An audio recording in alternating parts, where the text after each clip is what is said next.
Party with your host, Dustin Rybka. Hello and welcome to Sex Party. I'm your host, Dustin Rybka. With me on the show this week is Jenna Jean. Jenna is a TikToker. Jenna is a marketer. Jenna went viral on TikTok and in the mainstream media for dating an FBI agent, except the man she was dating was not an FBI agent. So who was he? What was his plan? How did she figure all this out? Did he have hidden cameras? I don't want to give too much away here, but this story wound up on a true crime podcast. Now she's here on Sex Party. This is the most twisty, turny episode of this podcast yet. So without further ado, buckle up and enjoy my conversation with Jenna Jean. This week's conversation. Jenna Jean, welcome to Sex Party. How are you doing? Great. I'm feeling sexy and excited.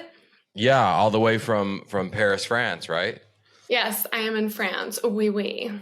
Yeah, France is very sexy. I feel like Yeah, no matter how you slice it, it's just like sex everywhere, right? In the cafe, in the street, whatever. So you're in one of the sexiest places on earth. So that's great. Yeah, this is quite fitting for this podcast, actually. This is great. Perfect. Okay, so jumping right in for those people that are tuning in as if this were a cable channel, right? And they don't know who you are. They don't know what's going to happen here in a moment. They've already seen the intro, but let's take a minute to talk about who you are and what you do. Okay. Jenna Jean. I'm a TikToker and a marketer.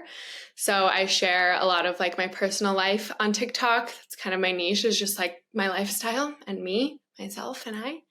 I'm a traveler. I travel around. That's why I'm in France. And I love sharing my story. My favorite thing, my niche is actually story times. So this is a great outlet. Thanks for having me on the podcast. Yeah, I think this one is going to be popular for a multitude of reasons, but it is a very interesting story time because you have stories that, I don't know, some of them just maybe shouldn't be story times. I've seen quite a few. I'm not talking shit about anybody in particular, but you get to part 6 and you're like, wait, it was all this for that? Wait, yeah, I don't understand. So, but yours is ultra twisty, turny, and also it caught some major media attention too. I've seen a couple articles out there about it too. Yes. So, okay. So tell the audience, tell us the story, if you will.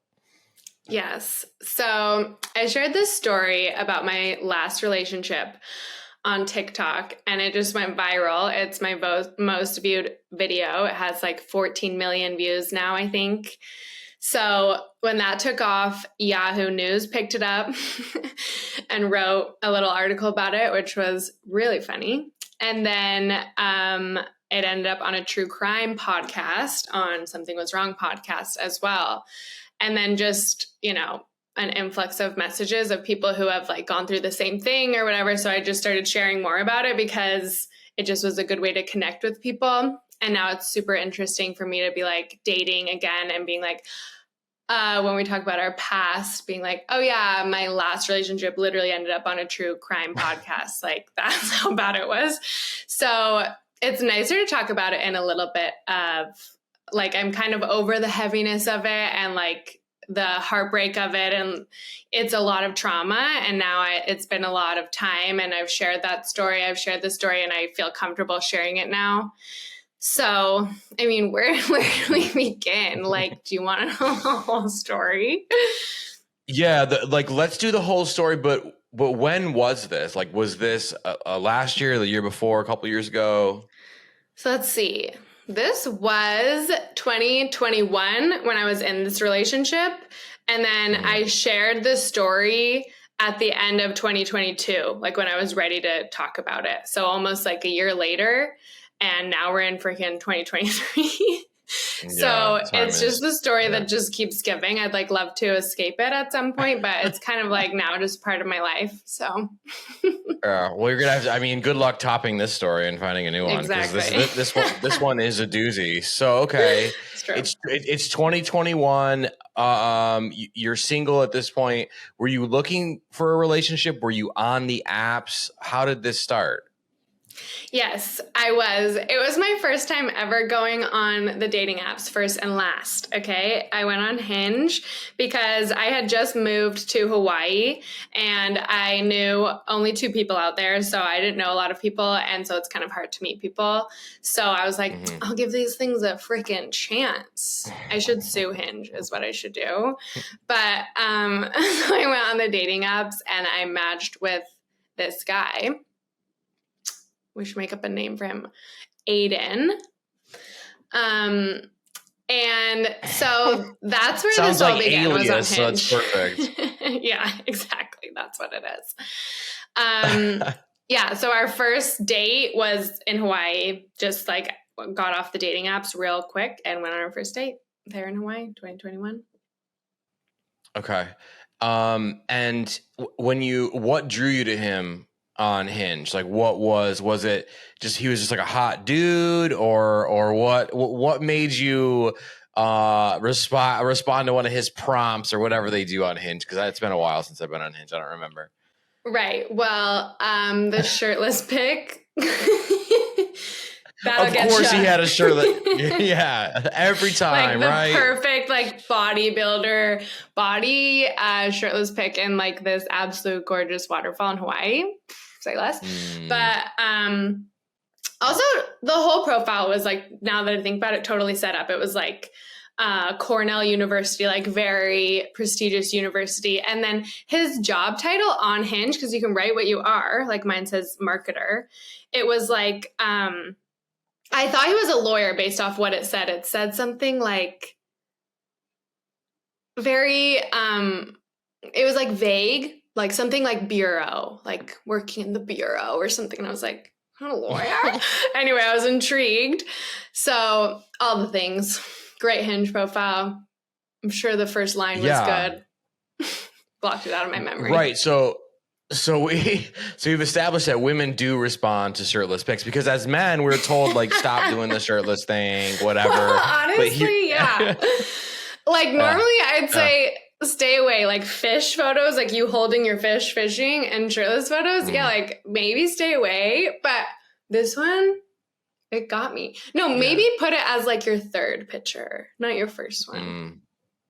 Yeah. But don't make it like tool. Okay, so so his wasn't tooly. Okay, so he's shirtless. He's working for the bureau, and he I just air quoted that for everybody listening. And he's in front of a waterfall in Hawaii. So it's the Trinity. It's the trifecta. There's mystery. There's abs. There's waterfalls. Right. So we have that, and you're like, man, I need to meet this guy, right? I need to know what's up. So you reached out to him then. Yeah, you both have to like match on Hinge, and I really wish I could. Oh, our first conversation was like, he was like, "What brought you to Hawaii?" or something, and I was like, "The poke bowls. What about you?" And he was like, "Another food item." And so then it was a very easy like transition into like, okay, let's go get food for our first date. We didn't talk much on the app. Like we like quickly got on a date to the waterfall in his shirtless profile pic. So. Okay. So he took you to the same waterfall that he was in front of on the profile. Yeah. Okay. Did you ask him to do that or did he just do that? He did that. This actually is so fascinating because it was our first date with a stranger, and he, picks me up obviously down the street. I'm not letting him have my house address. I'm not stupid. So, but we get in and he was like, yeah, we're going to go on this hike. So I was ready and dressed for a hike, but I didn't know it was on the North Shore. And that was like an hour away from where I lived. And then the hike itself was like 3 hours or so. And so our first date was so long. And so that's scary for a first date where you don't know them to spend that much time together. So that was like a bold move for a first date to go on that hike. So it worked out. Yeah. For the time being. And he's like leading you like up into the hills or whatever. Yeah. Too, so as I was like just weird. saying that, I was thinking that I was about to be like, it was so romantic. Like not a person was around. And I'm like, actually, that's pretty freaking scary. So yeah, no. Okay, so he takes you up to the waterfall. Does anything of note happen on this first date? You guys have a first kiss? Do you guys bang in the waterfall? I mean, what happens? Because this all feels either fake or magic. So what's happening here? Yeah, fake. It's fake. So this is the very interesting note about our first date. On the drive up there, we're doing the get to know you questions. And obviously I'm like, what's this bureau thing? What do you work for? Are you a lawyer? I don't know why I thought lawyer. And then he was like, oh yeah, I'm an FBI agent. Boom. And right. Mic drop. I'm like, what? Like, that's shocking. I don't know. Have you ever met an FBI agent? I just feel like at the time, I was like, wow, that's fascinating. That's really interesting. Sounds top secret. You know, I'm just thinking like the movies. I'm not thinking like what it really is, which is like most of the time a desk job, which I know now. But back then, I kind of just thought it was fascinating. And I'm thinking like secret missions and like secret little devices and like dangerous. So I think that's where I kind of fucked myself because my reaction was like, what? That is the coolest thing I've ever heard. And I was like, no, you don't. And he was like, yes, I do. And I was like, well, hilarious because actually you'll find out, but no, he doesn't. So I was just like so into that and so interested in that. And he was like, yeah, I normally don't tell people that, but I just like knew I could trust you. And I'm like, in my head, I remember thinking like, oh, within 5 minutes of our first date, I'm like, I am a trustworthy person. I get it. Right. So, but yeah, then obviously we kissed on the first date. Obviously, we're going to this romantic waterfall. No one's around, shirtless. Not me, him. Matching the Hinge profile. At least he wasn't a catfish and like looks wise. Yeah. Mm-hmm. So yeah, I remember also a thing of note at that waterfall on that first date. I remember I was like washing myself off in the water and he was looking at me. And I remember looking at him and thinking that's the way someone looks at someone when they're in love, because it was like profound and beautiful the way he was looking at me. And I remember like stopping dead in my tracks and being like, wow. And then we had our first kiss. And now realizing, looking back on all that, it's like all these like tactics of like love bombing and like capturing someone and manipulating their feelings. Because I mean, I don't know. Some people believe in love at first sight, which I guess I could believe in that. But it's like he was faking love at first sight. So I think he was in love and he like captured me in that way. Creepy. Yeah. Yeah. I mean, so for your intuition, right? Maybe you should be an FBI agent, but for your intuition to like ring out, like this guy's looking at me like he loves me on the first date, he's shirtless at the waterfall. Like, did it immediately set off red flags or was it just a little passing thing? Cause you're like staring at his abs. Yeah, I'm actually like notorious for ignoring red flags up until this relationship. That will never happen again. But I think I did see, no, I don't think I saw any red flags on this first date. Like, I'm also just a very trusting person. And I feel like as you should be on a first date, like this person hasn't done anything yet to break your trust. So I just took everything he said at face value and how he was looking at me. Yeah. I was like, oh, that's really sweet. He must like be liking me on this first date. I was liking him too. We were getting along great. So I had nothing to worry about yet, or no red flags yet. Looking back now, I can see all this stuff that I know now, but at that point, nothing yet. Right. Okay. So where does it go from there? The first date is in the books. He drives you 3 hours back to the other side of the island. He puts his shirt back on, right? Yeah, barely.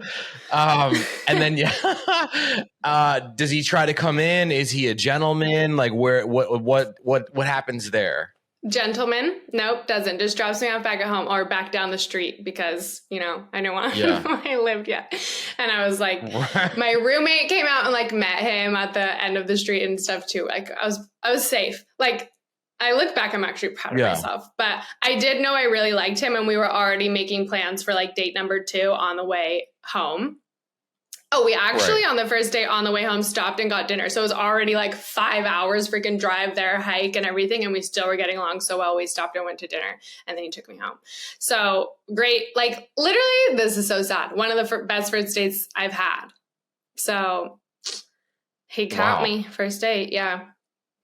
So you've had some pretty terrible first dates. Okay, let's take a quick beat away from the main story, since you opened that door. Like, what are your normal first dates? What were they like up until that point in your life? Was it just like dudes are nervous, dudes are like trying to bang and gross, or like what's the usual for you? Like because first dates are like some wild shit. I mean, everyone has horror stories. Like no one has like, I've had so many great first dates, because if you did, that doesn't really make sense. Because what? So yeah, no, it's always uncomfortable, like awkward, nervous, excitement. But I don't know. I'm like trying to remember a first date that sticks out to me as much as this one. I think usually people play it quite safe on a first date. It's more like dinner or even just like drinks or like coffee. Like you don't want it to be longer than like a few hours because you don't know this person. So I feel like usually my first dates have just been quite safe. So it was like interesting for him to just plan this. Like we even said it on the date, like, I can't believe you planned like such an extravagant date for our first date. Like, but it was so great. I love hiking. Like it was so nice to see this other part of the island. And so I don't know. Also, we just got along really well. So that's because he was probably like manipulating me, but okay. So back to the main story, right? Okay. We're already there. Like where does it go from there? You had the first date in the books. Are you texting and he's like, I'm at work trying to catch the Red Dawn cabal, or like what? Like does he talk a lot about his FBI work like with you? Is there like what's happening there? No, nothing. It's literally the best alias, because it's like, I can't talk to you about that. Like I couldn't, honestly, I'd be like, how was work? And he'd be like, you can't ask me about that. I'd be like, bro, it's a simple good or not good answer. Like you can give me something. So like he would stress on how much he can't talk about that. And so like, even if he like came home one day or something like in a bad mood, and I'd be like, what's going on? And he's like, just work. And I'm like, how am I supposed to help you and stuff? So probably because he doesn't know what the fuck FBI agents do. So he doesn't know how to tell me like, this is how it went today. So I like never knew anything about his work.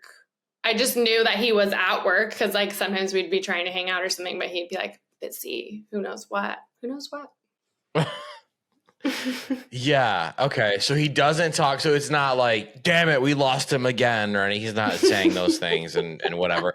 Does he have like we're on the trail of Bin Laden. It's Bin Laden's cousin from New Jersey. Honestly, it would have been more interesting if he would have just given me something like that, since I thought the job was so interesting. But there would be little things I would see, like, for example, he would not say he worked for the FBI to like my friends, which is hilarious because I've obviously told all my friends because I think it's amazing. And so when he would meet new people or we'd meet new people together, he'd be like very vague, like, oh, I work for the government. And then they'd be like, oh, like, what do you do for the government? And he'd be like a dick and just be like, not much, bro. What do you do? Like, I don't even know. And I would literally be like, why would you tell me on our first date that you work for the FBI and you like won't tell these other random strangers? And he's like, I'm not supposed to. Like, that's like, it's confidential work. And like, my identity needs to stay safe. And I'm like, probably because you've scammed all these freaking other girls in the past, makes sense now. But yeah, he'd be so freaking, and it'd be different every time. Like, it'd be like, I work for the government, or it'd be like, I work for the bureau, or I like just something weird. And then they'd look at me and I'd be like, I'll tell you later. He works for the FBI. Trust me, it's cool.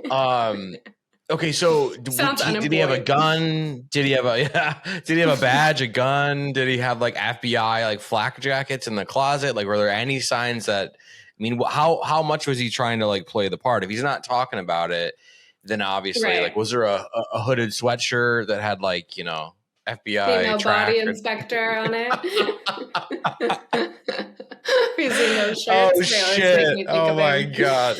Yeah, we might have to incorporate that in the title. That's actually literally what he is, rather than a real FBI agent. So no, I didn't know until like the TikTok blew up. People were like, "Why didn't you ask to see his badge?" I'm like, "Is that just common knowledge that all FBI agents have like a badge?" I don't listen to true crime podcasts. I don't watch true crime stuff. Like, I don't know any of this stuff. It's so funny. So many people are commenting like, "Did you watch this show? Like, you would have known all these lies." And I was like, no, because I don't like it. Yeah. And now I especially don't like it. It's like triggering. So I didn't know you're supposed to have a badge. Also, when you're just starting to date someone, are you like, let me see your driver's license and let me see your social security number and make sure like you are who you say you are? Like, I don't know. Maybe I'll start doing that now. But like, I definitely was just a trustworthy person and never asked for that stuff. The only thing I saw that confirmed to me that he was an FBI agent, well, or at least something like that, was one time we were watching a movie at his house and he was like, "Oh, pull it up on my laptop." And I pulled up his laptop and on the like desktop screen was like FBI resume, FBI cover letter. And I remember seeing that and it was like maybe one of the first times I thought, okay, this is legit because like I've never seen anything before. It was like the first time I've seen something. And I don't know when that was made. You know, I probably just thought this must be old. But it's like fascinating to note that it was on the desktop. Yeah. Like very and he told you like placed. Yeah, hey, go pull it up on my laptop, right? Yes. And it's weird. It's super weird. But like super planted, right? Planted. And then the other thing that I saw was I was at his house. I needed a phone charger. And he was like, "Yeah, sure. You want this one that has a camera on it?" And I'm like, "Pardon me, sir?" And there's like this mini camera on this phone charger that you just plug into the wall. If I would see it normally, I would have no clue that has a camera on it. And he was like, then he pulls out all these other gadgets of like hidden cameras that he has. And I was like, "Why do you have this?" And he was like, "Oh, everyone has it like on the job. Like that's just like normal." And he's like, "I'm not using them, obviously." I'm like, "Are they in this room?" You know, I'm like looking at everything now. And he's like, "No." And I remember taking a video and sending it to my roommate and being like, "Look around the house, girl. If you see anything that looks like this, like tell me." Joking. That's the funny thing. I was joking. I shouldn't have been joking, but I was like, because we just like always joked about the fact that he was an FBI agent and like probably like listening to us after he leaves and like bugged the house and to hear what we say about him when he leaves, you know, like jokes. But now like looking back, like I should have actually maybe been looking around if there was some freaking hidden cameras. Who knows? So do you think there was? I mean, if there was cameras in the fucking phone charger and the cereal box or whatever, you think he was recording you like all through in the bathroom and all throughout the house or what? Or maybe did he plant some in your house? I thought about it. I literally didn't think about it until I started sharing the story and people started saying that. I was like, wow, I never thought about it. So I think the fact that I didn't think about it maybe is a sign that it was not happening. But I just hope not, obviously, but also like, it's so funny. I think about like nudes that we shared with each other. Cause like, I guess I openly gave him some sort of something. He didn't need a hidden camera to see that. Luckily, I know I'm smart. Face is hidden. But I'm like, I am holding on to his, which is so terrible. I don't want to like hold on to someone's nudes that I'm not dating anymore, but literally as collateral because I'm like, I don't trust this person and what they have with my stuff. And I remember when we started like moving into that part of our relationship where we were like sending photos like that, he was saying like how big of a deal it was that he was sending those to me because I could ruin his career. He was like, if this ever gets leaked, like I would be out of the FBI, like I would lose my job. Like I have to live such a secret life. Like this could never be exposed about me. And he was like trying to show me how much he like trusts me that he's like sending me nudes. So I'm like, I don't know if that's true, but I'm going to keep on to them just in case I have to use them. Which I never would, obviously. But if you need to, you have collateral, and you could use Yeah, exactly. you could It really just kind of, it fucking lets me sleep at threaten night. him with it. Yeah, Yeah. that's it. So when you were believing the lie, right, and he was sending you those nudes, did that turn you on that he was like, oh, he's trusting me to show me his penis? He could be fired from whatever. Like, was that a turn on for you? It was almost like a powerful thing where I was like, oh wow, I have like power to like ruin someone's career. Not that I want to, but it was like, oh wow, he's trusting me with this huge, like powerful thing. It was almost like an intimate thing. I was like, thank you for being intimate and like sharing this like powerful thing with me, and knowing I would never do anything to you, which is so funny because he has done so much to me, but I still would never do anything. Like, I obviously would never do anything about that, but it's just almost like a comfort piece for me to know I have something. Yeah. I mean, I'm trying to establish, and you're doing an excellent job of helping me, right? This little detective Pikachu thing that I'm doing here, right?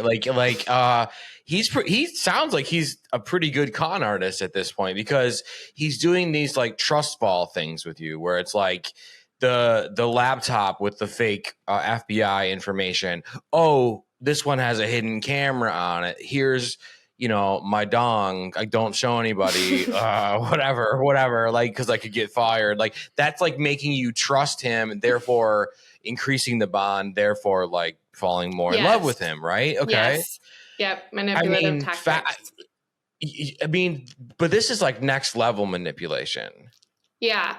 Well, it's lying about your entire life. Like, I mean, we spend a full-time job is so much of your life. And if he's lying about his full-time job and he's not actually in the FBI, you're lying about so much of your life. So, but he was just so good at making me believe everything. Like, it's so fascinating. I always say this, like, I didn't break up with him. So we dated for 6 months. Whole time I thought he was an FBI agent. I never even broke up with him because I found out he was lying about that. I broke up with him because like he was not a great guy and he was being mean. And then like a year or so later, I found out that was all a lie.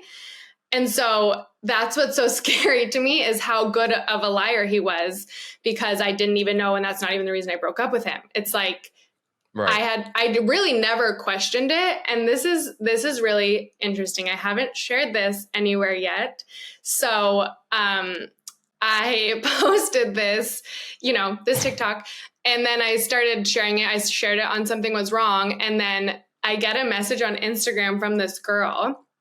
And she's like, hey, I'm literally sick to my stomach. I need you to confirm something for me. I just listened to Something Was Wrong, and I heard you talking about this guy, and I need to know, is this guy's name blank? And I read that and I was like, oh gosh. So I'm like a little bit nervous to share his information with just anyone, because I'm like, what if it's him? He's done this before, like hidden his identity. So what if it's him and he's trying to like get me in trouble for sharing information about him online or something? So I'm like very careful not to do that. So I responded and I was like, can you tell me like why you would need to know this information? Like, are you okay? Are you safe? Like, I'm always happy to help a sister out, but I'm also trying not to get myself in trouble. So then she responds and she was like, I'm currently dating this person. If this is the same person, I need to know, because I am literally currently dating them. So then wow. I'm like sick to my stomach, because I'm like, can you imagine listening to a true crime podcast about someone and realizing it's about your current boyfriend? Yeah. So yeah. I'm like, I wish someone would have helped me out, or I would have known earlier. So I responded to her and I was like, I can confirm that who you are dating right now is the person I'm talking about on this podcast. Please let me know how I can help you. I'm here for you. I didn't know what to say. And she responds, she's like, I'm literally throwing up. I'm calling my therapist right now. I don't know how to deal with this information. Like, are you available? Can I call you? Can I ask you questions? And I was just like, yeah, whatever you need, take your time, and I'm here for you. And so she, I guess, spoke with her therapist and then messaged me and was like, I just have some questions for you. And I'm like, okay, great. And her first question is like, did he ever reach out to you like during this time frame? And that must have been like when they started dating. And I was like, where are your priorities at, girl? Like you're trying to see if he's like cheating on you and like reaching out to his ex rather than being like, oh, this guy's been absolutely manipulating and lying to me. So I responded to her and I gave her exactly the answers because I went through a text and I was like, yeah, okay, he reached out to me on this date and this date to no response from me. I have not spoken to him since we broke up, but here's what he said. Like, I'm trying to help her out. If that's what she's most interested in at first, like, sure, clearly you guys have some trust issues. But then I was like, can you tell me, like, is he telling you he's working in the FBI? And she was like, yes. And I was like, and have you ever questioned that up to this point? She said, never. Like, I've never questioned it until this podcast. So that almost validated me where I was like, wow, like this girl also sucks that she just had to find out this way, but she also had no clue. He's just so good at this story. And it seems like he must keep some details the same enough for her to recognize who he was from this podcast, right? So super interesting. And she was just like, I don't know what to do. Like, I don't know what to do. Thank you so much for telling me. I'm so sorry you went through this. And I was like, okay. I was like, I can't be involved here. This is like way too heavy and scary. Like, I wish you the best and I hope you do the right thing. Like a month later, I followed her on Instagram because I wanted to support her. And then like a month later, she posts a photo of them together.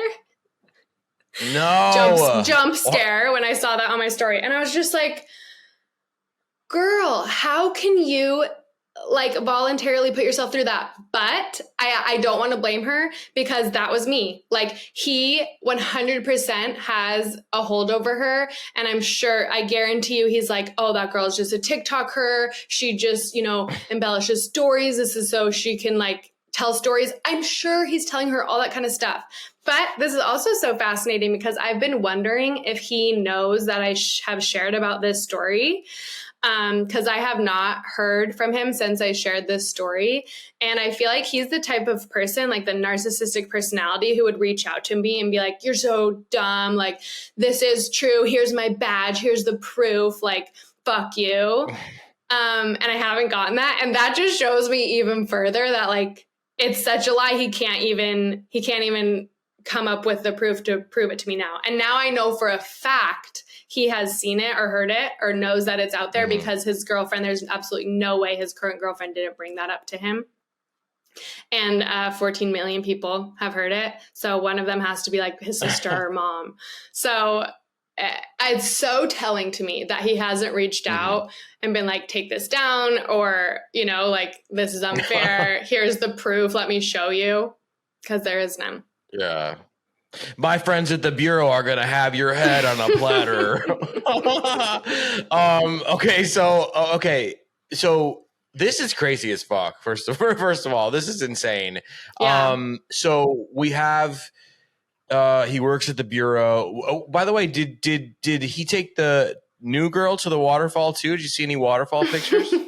He's in a completely different state. Okay. He has to like move around so much so he can do his little schemes. Yeah. He was Dexter, already within that month. I mean, within that year after dating me, had lived in 2 different places. So it was in DC and then was in Florida where he met this girl. Well, DC for work. Okay, duh. Okay, so you notice the hidden camera thing, the laptop thing. He's hush hush about everything. He's being a dick to all your friends and family about I can't talk about it, whatever. I've met someone like that, by the way, who really did have a government job, and they were just like weird. They would like flash their badge like that, you know, like just like, that's all you can see. Like, shut up, dude. Whatever. So I can relate to the badge thing, right? So you never saw a gun, never saw a badge, but this is where you're at. So did you start to put stuff together that something was weird, or was there like an argument or a falling out? Because you said the eventual breakup had nothing to do with the fake career, right? So like, what was happening in the relationship? Were you still happy and like he was like disappearing to go on secret missions, or what? Yeah. So he, like 6 months into our relationship in Hawaii, he tells me that he has to go to DC And let me make sure I say, he said DC. I've had to like find, you know, things and make screenshots. So like I can prove like when I went on the podcast before that this is actually all true. And so I found these like screenshots of saying like DC, blah, blah, blah, which apparently the FBI Academy is in Virginia. It's not in DC. So he always said DC, that he's moving to DC and he has to go training. And I'm like, the fuck? Like, why do you have to be trained to be an FBI agent when you told me you've been an FBI agent this whole time? And it was this whole like spun excuse of like COVID, because this was 2021, right? This is right after like, this is still, COVID's still going on. Like Hawaii is still in a lot of lockdown. And so you can blame anything on COVID at that time. And so he was like, oh, well, the academy was closed during COVID. So if you wanted to be enrolled in the academy during that time, you could do like a working on the job training. And so I am doing that here in Hawaii. But now like I can go to the academy and it's open or whatever. And looking back, I should have freaking Googled all this. Like, was the academy closed during COVID and stuff? I still don't know. But I didn't, obviously, because I just trust him. And so I'm like, oh, okay, interesting. He's going to now finally do his training. And now he's not going to be like a training FBI agent. He's going to be like a real FBI agent. And so that's when he was like, we just decided to date long distance because he was going to be in Hawaii. I was going to be in Hawaii. He was going to be in DC to do this training. And so we, we're totally great up until the point, I mean, not totally great. Can't be that great with like a narcissistic, like asshole liar, but good enough. Like he was so sweet to me at the same time that he was like manipulating me so much, you know? And like, he was really good at the whole, like give love and then manipulate you and whatever. So it was good enough for me to date him for 6 months.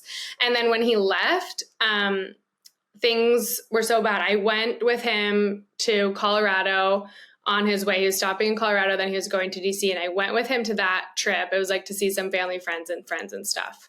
And then I remember at that airport, like the saddest goodbye I've ever had in my life, where he's just like bawling at the airport and like saying goodbye to me. And I'm like, what? Like, we're literally about to go like date long distance. Like, what's going on? Why are you so sad?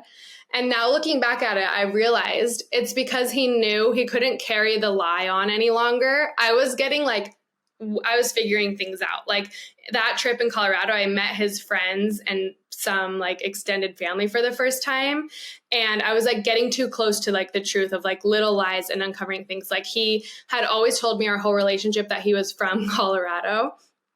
I literally called him Cowboy. Like that was like my nickname for him because I was like thinking of him like on a ranch in Colorado, which is where he's told me he grew up.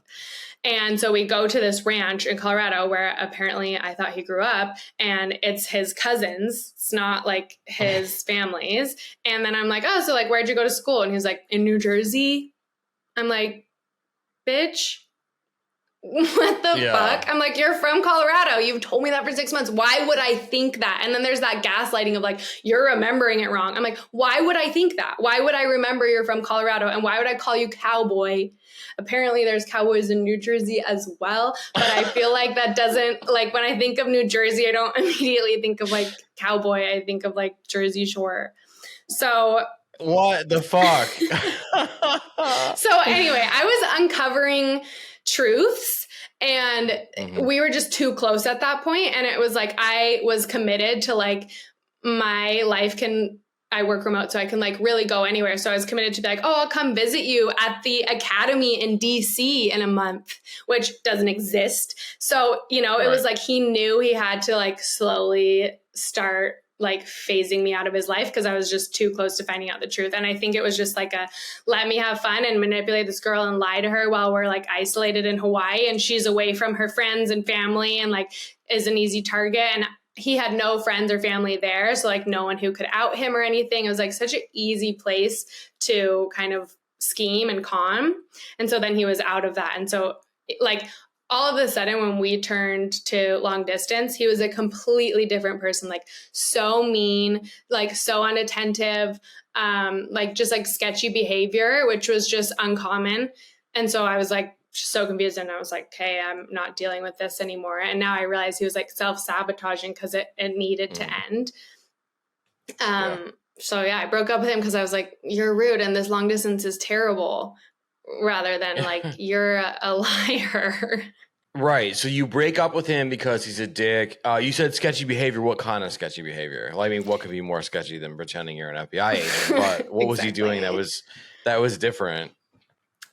Just like not telling me where he was, or like being weird about where he was, or like having his phone off or something. Cause we're long distance. So like, it's really important to have good communication and kind of like know what the other person's doing and try to talk as much as you can. And it was just like, I could barely even get a hold of him.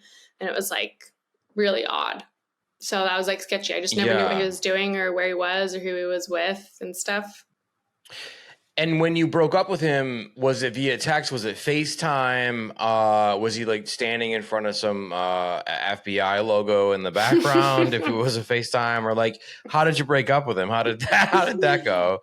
It was over FaceTime, and of course, and it was like a 2-minute conversation. I literally was like, okay, you're actually terrible. And we broke up. And then I remember hanging up that FaceTime and like sprinting to the beach, because I lived right next to the beach, and just like feeling like a weight was lifted off my shoulders. Like I didn't even know at this time how deep the manipulation and lies were in that relationship, but like it was almost like my body knew. Like you shouldn't end. I mean, it's uncommon to end a relationship and just feel like absolute, like ecstatic, like ecstasy, like good. Like it was like the universe was like, oh my God, hallelujah, like they're clapping for me. And so I just like ran to the beach and felt so free and liberated. And I was like, wow, this is a sign. Like, obviously I was also really sad this relationship ended and that those emotions came later. But like the initial reaction was just like, oh, hallelujah, like you're free of this. Well, yeah, I mean, that brings up one of a topic for me that I'm fascinated, just in general, being a human and being someone who's incredibly intuitive, like more intuitive than I probably give myself credit for. Like my brain, body, like just knows shit before I know it. Yes. And I'm like, wait, why did I react to that? Whatever. So that makes a lot of sense that your body, your brain, your mind, some people would call it a soul, would just be like, oh, thank God, the fake FBI agent guy's gone. Let's go to the beach. And, you know, you would feel that. So that's very fascinating, that your body knows kind of before your consciousness knows, you know, which makes total sense. That it was like gathering this information about this terrible lying person the whole time. And then there was that release. I want to jump back to he took you around, you said friends and extended family. Did he say to you, like, don't talk about my job when we're around? They don't know, or I'm undercover, or what did he say?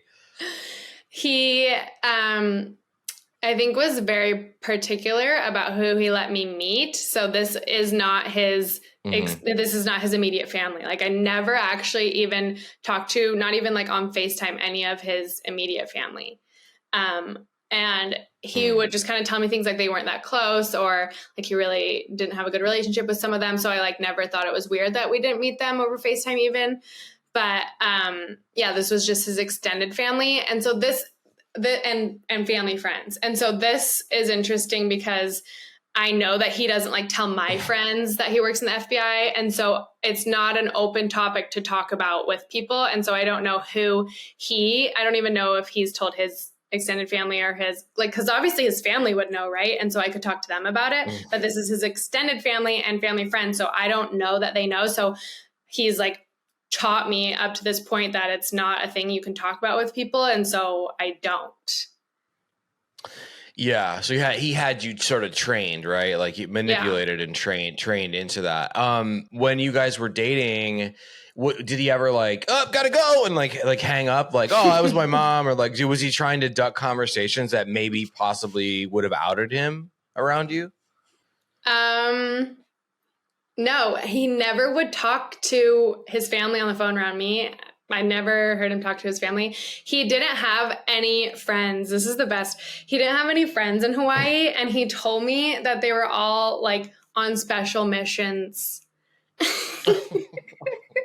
And so he used to be in the military. And so he said like all of his military friends were like on, deployment. And then all of his FBI friends are like on their own special missions and like no one's on Hawaii anymore. And so like, I literally did not meet a single one of his friends in Hawaii. His friends just like became my friends because I had friends and we just like invited him in. And so it was actually never weird to me that I never met his friends because like he just became like incorporated into my friend group. And so, yeah, like, so no one who would ever out him because there was no one around to know anything about him. Hawaii 5-0. Okay, so Jenna, let's lower the boom. Okay, you break up. You break up. You feel relieved. It's kind of sad, but like your body, your mind feels relieved, like we said. Do you just start to move on with your life? Do you go back on Hinge, whatever? What happens then? And then at what point, double question, because I'm allowed, I guess. At what point do you find out, oh shit, this guy's not a FBI agent? Right. So, we break up and yeah, I never got Hinge again. Thank God. So, I mean, no hate to Hinge. My sister had a very successful Hinge success story. I've never had not luck for me. with Hinge. Yeah, not for me. So, I didn't date again just because I feel like that went quite poorly. And it is difficult to date in Hawaii. Quite poorly. It's like a very polite way to say it. Quite shitty. Yeah. It's difficult to date in Hawaii. Like I said, it's like you're on an island, you're isolated. Like everyone knows, it's like very small town feel, like everyone kind of knows everyone there. So I like don't like that of like someone knowing if I dated someone, then I like seeing them around a lot. So I was like, I'm just going to enjoy Hawaii. I lived there the rest of the year. And then I started traveling the following year. So like we broke up in the middle of 2021 and at the beginning of 2022, literally January of 2022 was when I found out all this stuff about him. So like 6 months later, and I wasn't dating. And I look back now and I was like, no wonder I wasn't dating. Like my body was literally under all this trauma all the time. And like you said, like just my intuition knew I was being lied to and manipulated. And I knew enough to a point. I just didn't know how deep it went. But like, of course, that's why I wasn't interested in dating. So then January comes and I'm actually in Florida. I was like just traveling there and I get a text from him that just says answer period. And I have not heard from him in like since we broke up, we maybe talked a little bit, like here and there, he'd send me some messages, but like really not a lot. So hadn't really heard from him in 6 months since our breakup, and I get answer period. And so I still think he works for the freaking FBI and has some secretive, dangerous job.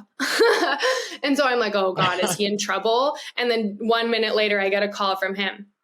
And so I answer, I'm like, hey, are you okay? Because I'm just actually concerned because why are you calling me after 6 months? And he's like, yeah. And it's like really loud where he is. And I'm like, what's going on? He's like, hold on, I'm just getting into my like apartment. And then I hear a door close and it's quiet. Okay. Remember that he just said he was in his apartment. Okay. And so then I'm like, what's up? And he was like, nothing. Like, how are you? I'm like, bro, why'd you just freaking answer period me? Like, that's freaking scary. Are you okay? And then I'm like, nothing. Like, well, you want to catch up? I was like, how's training? Because like, okay, clearly you're just calling to catch up. Let me be polite. How's training? He goes, oh, I'm on my first assignment. Okay, that was red flag number one. So I was like, what do you mean? Because you told me that the training was 6 months and he was going, I don't know the timeline now, but he wasn't starting training so he went to Colorado and then he went home to New Jersey where I found it as his actual home. He was working there for like around 3 months before he went to DC. So that was the timeline. And so he would have by January been only 3 months through the academy. And I know all this because, like I said, my job is very remote, and I can go anywhere. So I was like, I can come and visit you in DC. How about we do like New Year's there? Like I was like planning my life around him because we were doing this long distance dating thing, and I was the one who could like freely travel. So I like knew his schedule to a T. So I'm like, how's training? Knowing he still has 3 months left in DC. He's like, oh, I'm on my first assignment. And that's the thing with people who lie. They forget their lies. Like it's hard to keep track of something if it's not the truth. So I was like, how? Aren't you supposed to have 3 months left? And then he probably remembers like, oh shit, right, that timeline. And he was like, with COVID, let's just blame everything on COVID again. There was also like a surge of COVID again in the beginning of the year. And so he's like, oh yeah, with COVID, we actually did like an accelerated program where we didn't work any holidays, or we didn't have any holidays off or have any weekends off. And we worked straight through and did it in 3 months instead of 6 months. Also, I should probably Google that, see if that's true. Probably not. And so now I'm on my first assignment, and I was like, okay, that's crazy. Where are you? And he's like, I'm in Florida, which is where I was traveling. And so I was like, yeah, I was like, oh, is that why you're calling me? And he was like, why? And I was like, because I'm in Florida. And he's like, oh, I didn't know you were in Florida. And I'm like, bitch, please. So this man also has no social media, apparently, but he has a Hinge, which is hilarious. So I had posted that I was in Florida on social media. So I thought that's how he figured I was there. But he's claiming, no, I don't have social media. I don't know where you are. And this is also funny to note, when that girl reached out to me, who is his current girlfriend, I was like, did he ever tell you about me? Because like, I'm interested to know that. And she said, all he said was that his ex is a TikToker.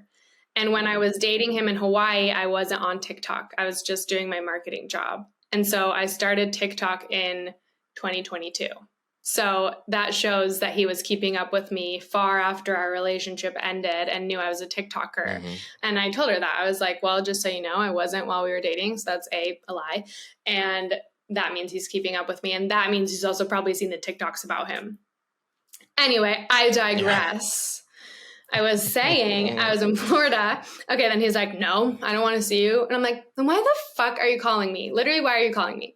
I wasn't like that. I'm a much kinder person. I was like, okay, then why are you calling me? And he's like, I'm going on a secret special mission and I have to lose this phone. And so I'm just calling everyone important and letting them know, like, you will no longer be able to reach me on this phone. And so I was like, I never planned on reaching out to you in the first place. Why would I need to? This is a really weird call. B, how secretive can this mission be if you're allowed to call people and tell them you're going on a secret mission? People like me who have zero to do with your life anymore. So second, like, red flag was that. And then I'm like, hey, and we're like kind of talking a little bit more. And then he's like, oh, I have to go back into interrogation right now. Gotta go, bye. Hangs up. And then I'm just kind of like stunned there for a second, like, what the hell? And then I'm like, hold on a second. He literally just said he got home to his apartment. And so I'm like, what do you mean you're going back in, like, that stressful, as if he's literally at like the FBI office and there's like someone in the chair right there that he has to go interrogate. I'm like, no, you didn't. So you just hung up and made that up. And so there had just like rarely been like such blatant lies like in a row, like then on that phone call. And I think maybe since I was out of the relationship now, I wasn't like blinded by love and I could see it with a different light and actually see these lies. And all of a sudden I was like, holy shit, he's lying. And so he didn't finish training, or he didn't even go to training because that's 3 months. That's not 6 months, like he said. And then all of these things just started being so sketchy. And so that's what started the whole spiral of me looking into if he was actually an FBI agent. This is like 6 months after we even broke up. Okay. Oh, wait, let me tell you. Because you know how he had to lose his phone for the special mission. Like maybe a month later, I get a text from that phone number. So he didn't lose the phone. Saying what? What did the text say? It was a song. It was a song. It was like our old song together. Just that. No text, just the song. What's the song? It's so funny because I just got a TikTok comment asking that, and I was like, what was that? I literally trauma blocked it. I had to like go through all my music. It's it's like when the I get my Jonas hands Brothers on you or something, which actually sounds kind of scary now. Or it's like, yeah, I think it's called When I Get My Hands on You. Wait, that's creepy, if that's really what it the is. fucking clues are everywhere, Jenna. Yeah, Okay, so who was this guy? Did you look into and like confirm, and then freak out? Or like how does this all end, right? Like how does it come to a conclusion where like, what the fuck? This guy's nuts. yeah, it was like a year-long thing. So when I first found that out in January after the call, I call my friend whose mom works in the FBI, and I just ask her some questions about it. And I'm like, what is it like for your mom? And that's where I kind of learned like the FBI, like, yes, there are some people that have like a little bit more top secret and like cool jobs, like kind of what you are thinking. She's like, but the majority of them are like literally a desk job, and you're maybe doing like background checks on people. And she was like, a lot of it is quite normal. And especially if he was just a training FBI agent and then a new FBI agent, he would not be on like these special missions, top secret, where he can't tell anyone about it. And she was like, rarely, like it's like a very few amount of people in the FBI who would do an interrogation. It's not normal. Also, if you're doing an interrogation, you cannot talk about that. She was like, that definitely, you could not say that. And so her mom's just like, you know, feeding her this information and being like, look out for your friend Jenna.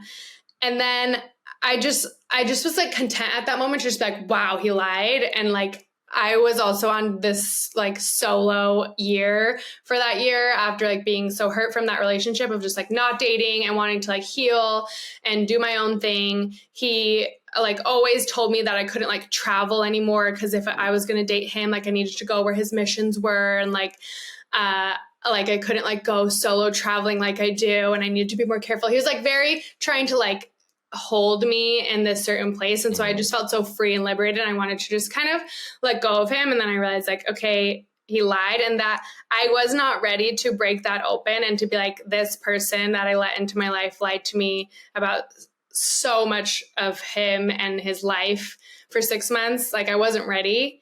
And so then I actually don't share anything until like November of that same year. So I found out in January, thought about it a lot, and maybe like people would bring up things here and there. But then in November, I made the TikTok where it was honestly just because I was a TikToker and I was thinking about the story and I thought it was funny. And I was like, I've never actually talked about this. This is funny. And I guess I was just thinking about him more. I don't know why. And so I made the TikTok, and it was like a humorous TikTok of reasons why I think my ex-boyfriend lied about being in the FBI. And like, here's all the reasons.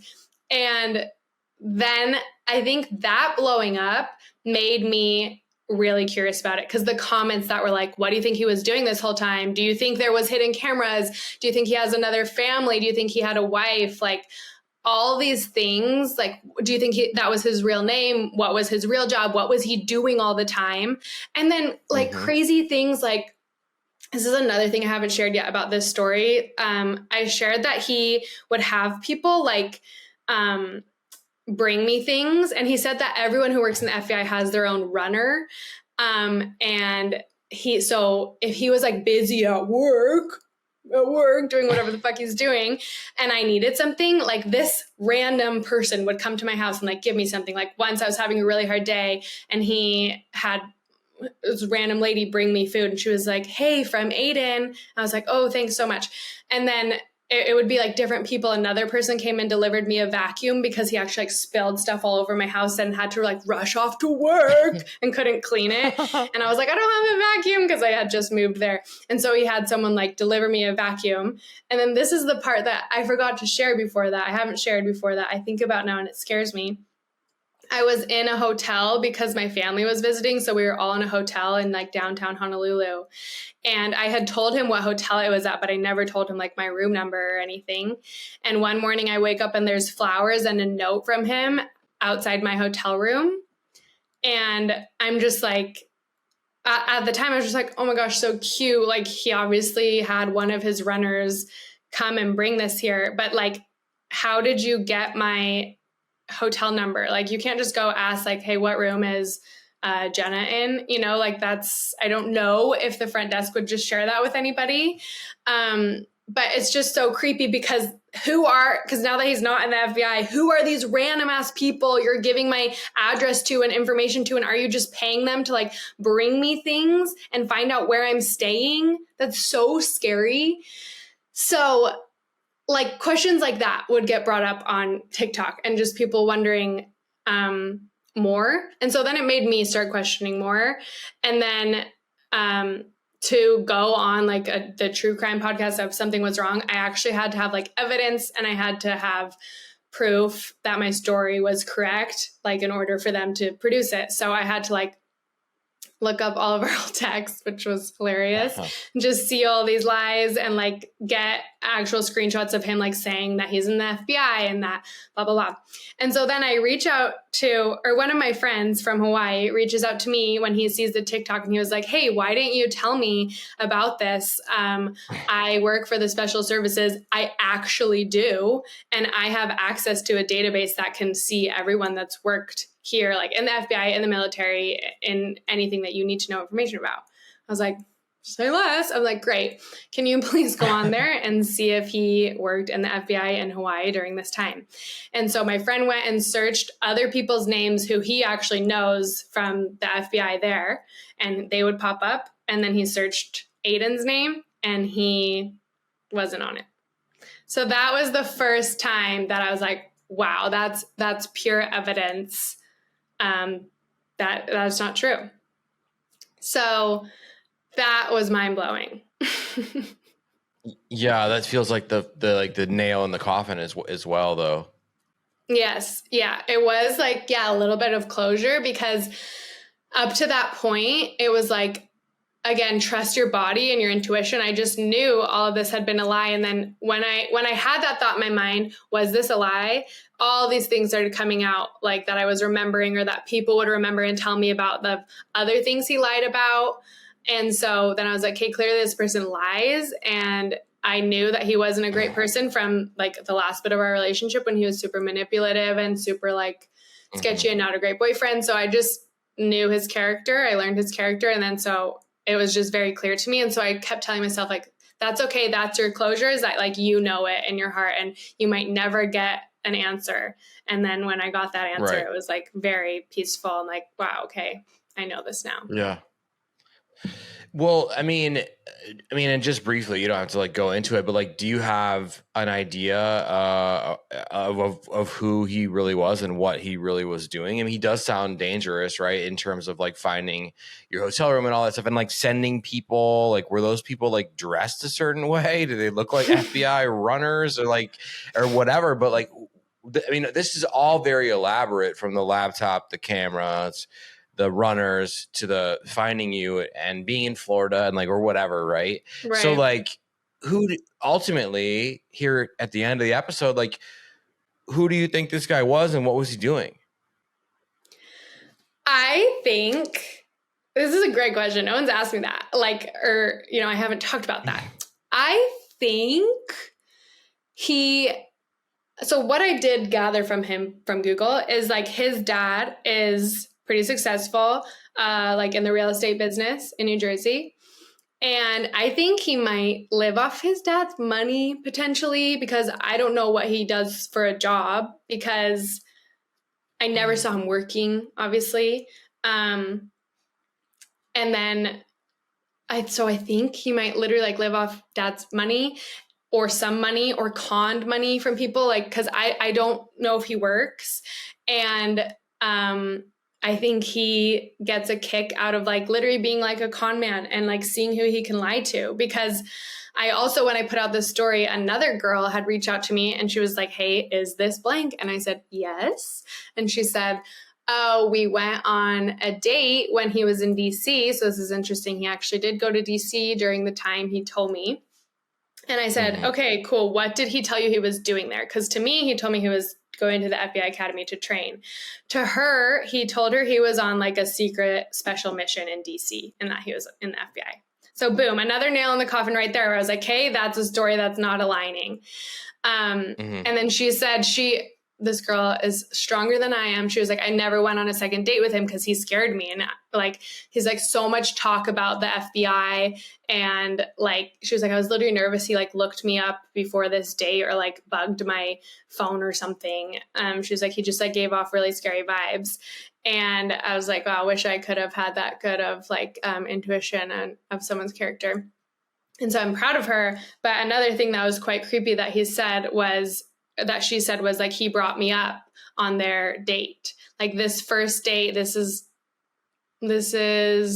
3 to 6 months after him and I broke up, and he was like talking about his ex-girlfriend to her.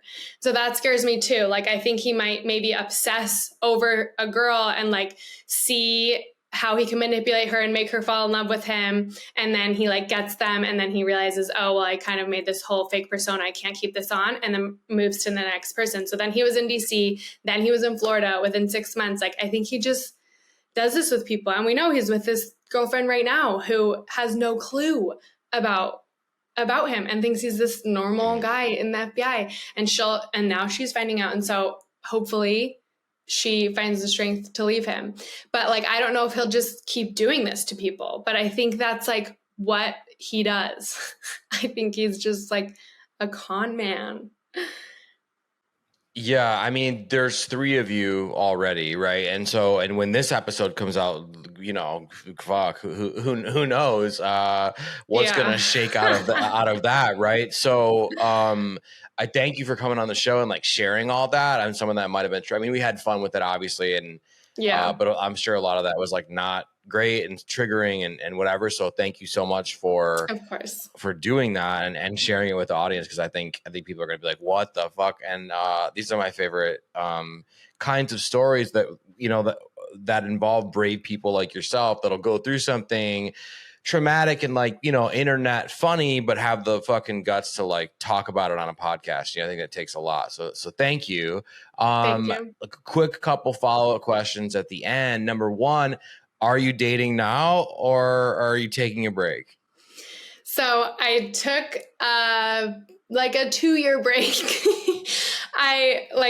For the 6 months after dating him, I told you it just didn't feel right. And I remember realizing later when I found out about all these eyes, I was like, no wonder I didn't want to date. But then in that January of 2020, when he called me, I already had decided to go on like a year hiatus of dating. I was like just sick of relationships like the one of him. And I wanted to just like really focus on myself and like go to therapy and heal. And I was also uncovering all this stuff, which was super traumatic. So I just didn't want to be dating at that point. And I said I'd give myself a year, and then 2023 started, and I was like, I love this so much. I'm actually going to keep going. And I actually just started dating about 2 months ago. So I'm back in the dating scene now, and I'm feeling so good and confident about it. And I know that nothing like this will ever happen to me again because of how aware I am and like the toolkit I have just from therapy and from growth and learning from this, and all the support of people like you, like creating a space for me to share this story. And then that's like giving people the space to come together as a community about people who have gone through manipulative relationships like this. And I just feel so much more confident getting into the dating scene now, and I'm excited. Yeah, no, it's awesome. I mean, you know, Sydney Prescott from Scream, she had a problem with her boyfriend and had to kill him and whatever. So if she can get through it, you know, but it just, you know, trauma sucks and lies, right? So like last question, can you give some advice, someone who's really gone through it, right? Can you give some advice to women in general? Because I feel like this will get me in trouble, but fuck it, right? It's my show. I feel like men lie more to women than women lie to men about like career and like whatever, right? Like I could bench 600 pounds and I own a string of restaurants in the South, whatever. Because everyone, dudes are just trying to get laid or whatever. But like, can you give some advice to women and men on if they have that gut feeling and they feel emotionally like connected or in love, how do they cut through it and like figure it out, right? Like, what would you advise? Like the best advice that I just took from my therapist is like, listen to your intuition, because everything I would be saying to her, sharing with friends or anything, I'd be like, and I kind of knew, like, I thought this, or I kind of knew. And people kept being like, you need to listen to yourself, because you kept saying, I knew. And I think you can get really blinded by love. And I also think this is so unfortunate that people like him, like manipulators or con mans or like narcissistic people, they will prey on people like me who are like genuinely kind, caring people and trusting. So I think my advice to people would be to not change that about themselves, to continue being that way. That's not a bad thing. Like, I'm not faulting myself that I got tricked, because that's just, I was being a kind and trusting person, and I was trying to love and be loved in return, like we all are. So I'm not faulting myself for that. And I don't want anyone in a relationship like this to fault themselves for it too. That is like why you are so beautiful. And, but then trust in yourself and trust your thoughts and be very, very aware of your body. That's something I've learned so much, is like, your body will speak your mind. It will tell you when something's off, like how I just knew when I broke up with him and I ran to the ocean, I felt free. Like, trust your body. You'll also feel like that gut feeling. That's why people say gut feeling. It's in your body. Like, I can think of times where he would lie to me or something, and I'd feel it. Like, I knew in my body, but then your head will kind of tell you like, no, or something. Just trust your body. And then don't isolate yourself, and like tell people about it and reach out to them, because I was super isolated in Hawaii. Like my one friend that I went out there with, that was my roommate. We weren't as close when we got out there. So I didn't really have her to like talk to about it. So I really didn't have very many people to talk to about him out there. And he knew that as well.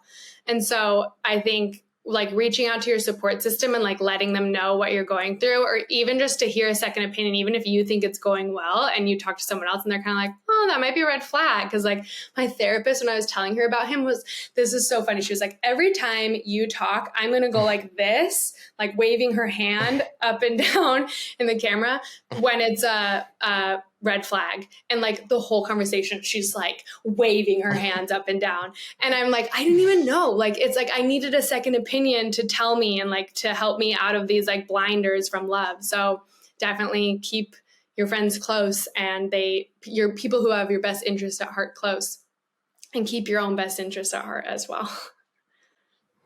Jenna Jean, thank you so much for coming on the show, for sharing this. I've been wanting to get this story and get you on the show. So it means a lot that you came, you did the goddamn thing. I had an amazing time with you. Let's tell everybody where they can find you, where they can TikTok with you once they pick their jaws up off the floor. Yes, please reach out to me. So much more to talk about. It's at Jenna Jean 8 on TikTok and Instagram. Would love to connect, build a little community. Thank you for having me. Yeah. No, yeah. Thanks for being here. Is anyone else sensing that there's going to be a part 2 to this story? Thank you, Jenna, for coming on the show. Make sure you guys go follow her on TikTok, on Instagram, all the places.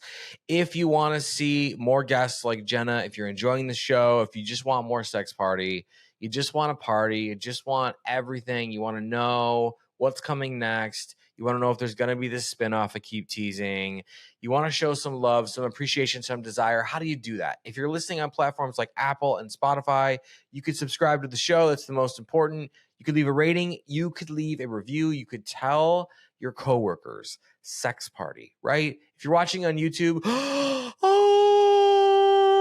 if you're watching on YouTube, I love you. I see you. I appreciate you. If you're watching on YouTube, you can subscribe to the channel.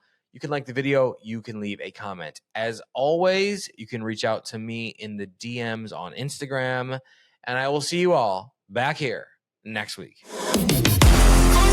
Thanks for listening.